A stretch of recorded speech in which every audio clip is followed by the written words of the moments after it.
धीर जन प्रियं प्रियकरं निर्मत्सरं पूजितं नाना शास्त्र विचारणैकनिपुणम्. And now chapter 44, Devotional Service in Conjugal Love. त्रिभुवने मन्नौ शरण्याकनौ नाना शास्त्र विचारणैकनिपुणं सद्धर्म संस्थापकौ. A pure devotee's attraction to Krishna in conjugal love is called devotional service in conjugal love. Although such conjugal feelings are not at all material, there is some similarity between this spiritual love and material activities. Therefore, persons who are interested only in material activities are unable to understand this spiritual conjugal love, and these devotional reciprocations appear very mysterious to them. Rupa Goswami therefore describes conjugal love very briefly. The impetuses of conjugal love are Krishna and his very dear consorts, such as Radharani and her immediate associates. Lord Krishna has no rival. No one is equal to him, and no one is greater than him. His beauty is also without any rival, and because he excels all others in the pastimes of conjugal love, he is the original object of all conjugal love. In the Gita Govinda by Jayadev Goswami, one gopi tells her friend, quote, "Krishna is the reservoir of all pleasure within this universe. His body is as soft as the lotus flower, and his free behavior with the gopis, which appears exactly like a young boy's attraction to a young girl, is a subject matter of transcendental conjugal love." Unquote. A pure devotee follows in the footsteps of the gopis and worships the gopis as follows. Quote, "Let me offer my respectful obeisances to all the young cowherd girls whose bodily features are so attractive. Simply by their beautiful attractive features, they are worshipping the Supreme Personality of Godhead, Krishna." Unquote. Out of all the young gopis, Srimati Radharani is the most prominent.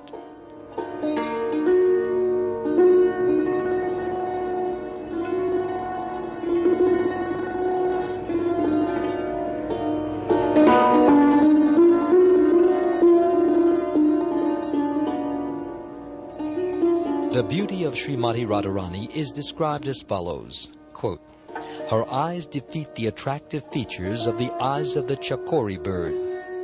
When one sees the face of Radharani, he immediately hates the beauty of the moon. Her bodily complexion defeats the beauty of gold. Thus, let us all look upon the transcendental beauty of Srimati Radharani."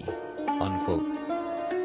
Krishna's attraction for Radharani is described by Krishna himself thus, quote, "When I create some joking phrases in order to enjoy the beauty of Radharani, Radharani hears these joking words with great attention, but by her bodily features and counterwords she neglects me, and I even possess unlimited pleasure by her neglect of me, for she becomes so beautiful that she increases my pleasure 100 times. Unquote. A similar statement can be found in Gita Govinda, wherein it is said that when the enemy of Kamsa, Sri Krishna, embraces Srimati Radharani, he immediately becomes entangled in a loving condition and gives up the company of all other gopis. In the Padyavali of Rupa Goswami, it is stated that when the gopis hear the sound of Krishna's flute, they immediately forget all rebukes offered by the elderly members of their families. They forget their defamation and the harsh behavior of their husbands. Their only thought is to go out in search of Krishna. When the gopis meet Krishna, the display of their exchanging glances, as well as their joking and laughing behavior, is called anubhava, or sub-ecstasy in conjugal love. In the Lalita Madhava, Rupa Goswami explains that the movements of Krishna's eyebrows are just like the Yamuna, and that the smiling of Radharani is just like the moonshine. When the Yamuna and the moonshine come in contact on the bank of the river, the water tastes just like nectar, and drinking it gives great satisfaction. It is as cooling as piles of snow. Similarly, in the Padyavali, one constant companion of Radharani says, quote, "My dear moon-faced Radharani, your whole body appears very content, yet there are signs of tears in your eyes.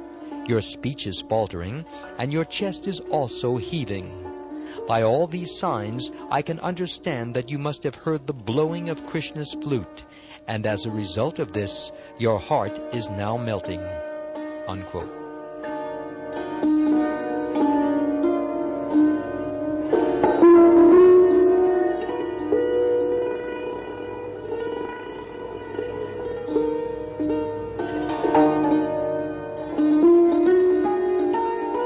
In the same Padyavali, there is the following description, which is taken as a sign of frustration in conjugal love. Srimati Radharani said, quote, "Dear Mr. Cupid, please do not excite me by throwing your arrows at my body.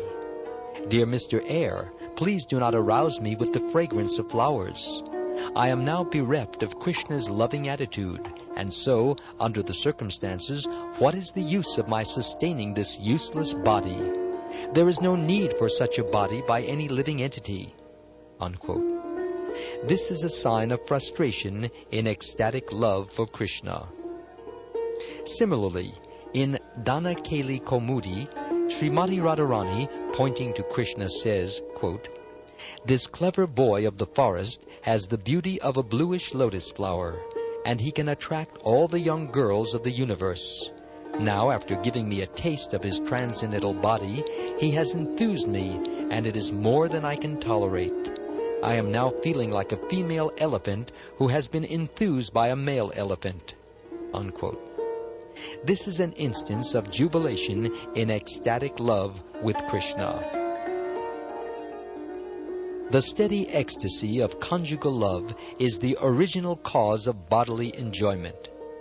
In the Padyavali, this original cause of union is described when Radharani tells one of her constant companions, quote, "My dear friend, who is this boy whose eyelids, dancing constantly, have increased the beauty of his face and attracted my desire for conjugal love?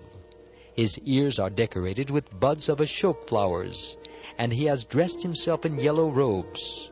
By the sound of his flute, this boy has already made me impatient." Unquote. The conjugal love of Radha Krishna is never disturbed by any personal consideration. The undisturbed nature of the conjugal love between Radha and Krishna is described thus, quote, "Just a little distance away from Krishna was Mother Yashoda, and Krishna was surrounded by all of his friends. In front of his eyes was Chandravali, and at the same time, on a chunk of stone in front of the entrance to Vraja, stood the demon known as Vrishasura. But even in such circumstances, when Krishna saw Radharani standing just behind a bush of many creepers, immediately his beautiful eyebrows moved just like lightning toward her." Unquote.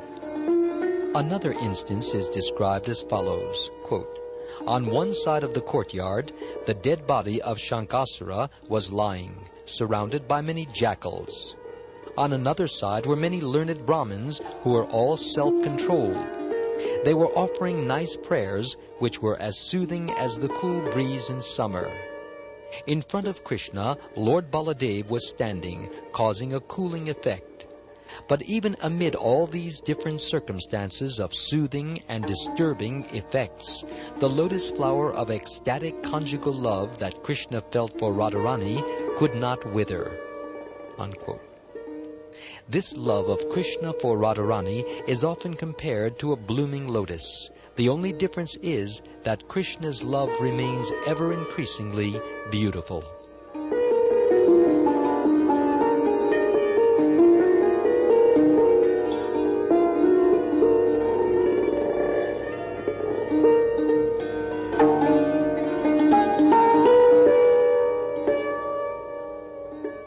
conjugal love is divided into two portions: Vipralambha, or conjugal love in separation, and Sambhoga, or conjugal love in direct contact. Vipralambha, separation, has three subdivisions known as Purva Raga, or preliminary attraction, Mana, or seeming anger, and Pravasa, or separation by distance. When the lover and the beloved have a distinct feeling of not meeting each other, that stage is called Purva Raga, or preliminary attraction. In Padyavali, Radharani told her companion, quote, "My dear friend, I was just going to the bank of the Yamuna, and all of a sudden a very nice boy whose complexion is like a dark blue cloud became visible in front of my eyes. He glanced over me in a way that I cannot describe. But since this has occurred, I am sorry that I can no longer engage my mind in the duties of my household affairs." Unquote. This is an instance of preliminary attraction for Krishna. In Srimad Bhagavatam, 10th canto, 53rd chapter, verse 2, Krishna told the messenger Brahman who came from Rukmini, quote, "My dear Brahman, just like Rukmini, I cannot sleep at night, and my mind is always fixed on her. I know that her brother Rukmi is against me, and that due to his persuasion, my marriage with her has been cancelled." Unquote. This is another instance of preliminary attraction. As far as mana, or anger, is concerned, there is the following incident described in Gita Govinda. Quote, "When Srimati Radharani saw Krishna enjoying himself in the company of several other gopis, she became a little jealous because her special prestige was being dimmed. Therefore she immediately left the scene and took shelter in a nice flower bush where the black drones were humming. Then, hiding herself behind the creepers, she began to express her sorrow to one of her consorts." Unquote. This is an instance of a seeming disagreement.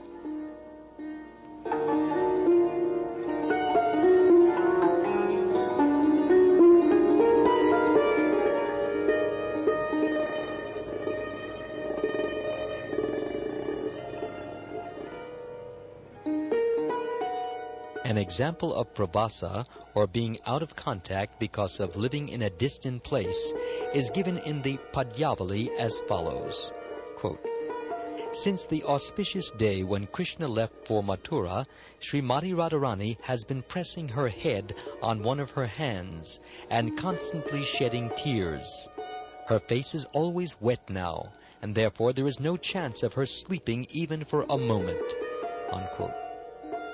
When the face becomes wet, the sleeping tendency is immediately removed.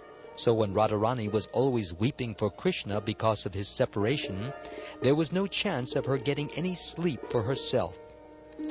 In the Prahlad Samhita, Uddhava says, quote, "The Supreme Personality of Godhead, Govinda, pain-stricken due to being pierced by the arrows of Cupid, is always thinking of you, the gopis, and he is not even accepting his regular lunch, nor is he getting any proper rest."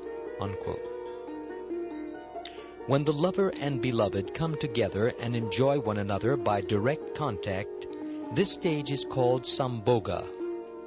There is a statement in Padyavali as follows. Quote, "Krishna embraced Srimati Radharani in such an expert manner that he appeared to be celebrating the dancing ceremony of the peacocks." Unquote. Sri Rupa Goswami thus ends the 5th wave of his ocean of the nectar of devotion. He offers his respectful obeisances to the Supreme Personality of Godhead, who appeared as Gopal, the eternal form of the Lord. Thus ends the Bhaktivedanta summary study of the 3rd division of Bhakti Rasamrita Sindhu in the matter of the 5 primary relationships with Krishna.